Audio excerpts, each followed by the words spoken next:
మరికొద్ది గంటల్లో 2025 కాలగర్భంలో కలిసిపోతుంది. 2026 మొదలవుతుంది. ఒక ఏడాది మొదలవుతుందంటే అనేక రకమైన చర్చలు తెరపైకొస్తాయి. ఆర్థికం నుంచి సామాజికం అనే అంశాలపై విస్తృతంగా మథనం జరుగుతుంది. కొందరు భవిష్యత్తు అంశాలను ముందుగానే ప్రస్తావిస్తారు. ప్రస్తుత వర్తమానాన్ని భవిష్యత్తు కాలానికి జోడించి రాబోయే రోజుల్లో ఏం జరుగుతుందో ముందే చెప్తారు.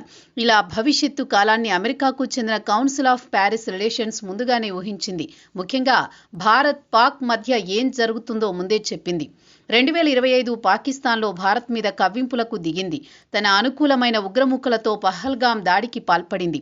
పచ్చటి కాశ్మీర్లో నెత్తుటి ఏర్లను పారించింది. దీనికి ప్రతిగా భారత్ ఆపరేషన్ సింధూర్ నిర్వహించింది.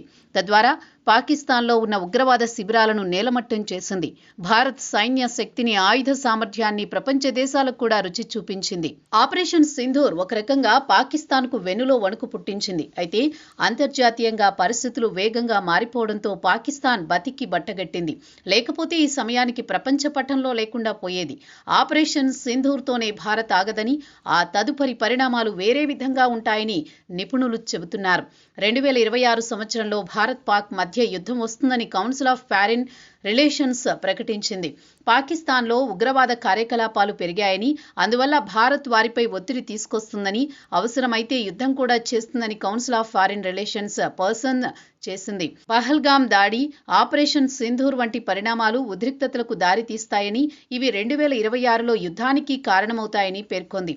రెండు దేశాలు ఆయుధాల సమీకరణ వేగవంతం చేయడం ఆందోళన కలిగిస్తోందని కౌన్సిల్ ఆఫ్ ఫారిన్ రిలేషన్స్ పేర్కొంది. మరొక రోజు వ్యవధిలో 2026 ప్రవేశిస్తోంది. ప్రపంచవ్యాప్తంగా పరిస్థితి ఎలా ఉన్నప్పటికీ భారత్ పాక్ మధ్య యుద్ధం వచ్చే అవకాశం కనిపిస్తోంది.